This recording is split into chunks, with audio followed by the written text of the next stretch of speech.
সম্প্রতি আফগান সীমান্তের কাছে বিমান হামলা করা হয়, যে হামলায় প্রায় ৪৬ জন নিহত হন। এই হামলার জন্য পাকিস্তানকে অভিযুক্ত করে আফগানিস্তান। এরই জের ধরে পাকিস্তানের বেশ কয়েকটি পয়েন্ট লক্ষ্য করে হামলা চালায় আফগানিস্তান। এতে পাকিস্তানের ১৯ সেনা নিহত হন। গতকাল আফগানিস্তানের প্রতিরক্ষা মন্ত্রণালয় জানায়, সম্প্রতি পাকিস্তানি বিমান হামলার প্রতিশোধ নিতে পাল্টা এই হামলা চালানো হয়েছে। দেশটির সংবাদ মাধ্যম খামা প্রেসের প্রতিবেদনে বলা হয়েছে, ডুরান্ড লাইনের বাইরে বেশ কয়েকটি পয়েন্টে হামলা সংঘটিত হয়েছে। দেশের দক্ষিণ পূর্ব দিকে বিমান হামলার প্রতিশোধ নেওয়ার জন্য এই লক্ষ্যবস্তু করা হয়। এতে ১৯ জন পাকিস্তানি সেনাবাহিনীর সদস্য নিহত হয়েছেন।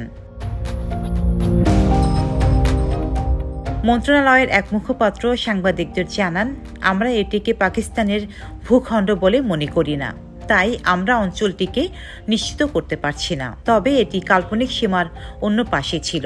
তবে এই বিষয়ে আল জাজিরার মন্তব্যের অনুরোধে সাড়া দেয়নি পাকিস্তান সেনাবাহিনীর জনসংযোগ শাখা এবং পররাষ্ট্র মন্ত্রণালয়ের একজন মুখপাত্র।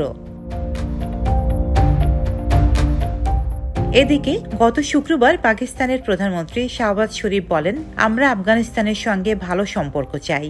আমাদের নিরপরাধ মানুষদের হত্যা করা থেকে পাকিস্তানি তালেবানদের থামতে হবে। এটা আমাদের রেড লাইন।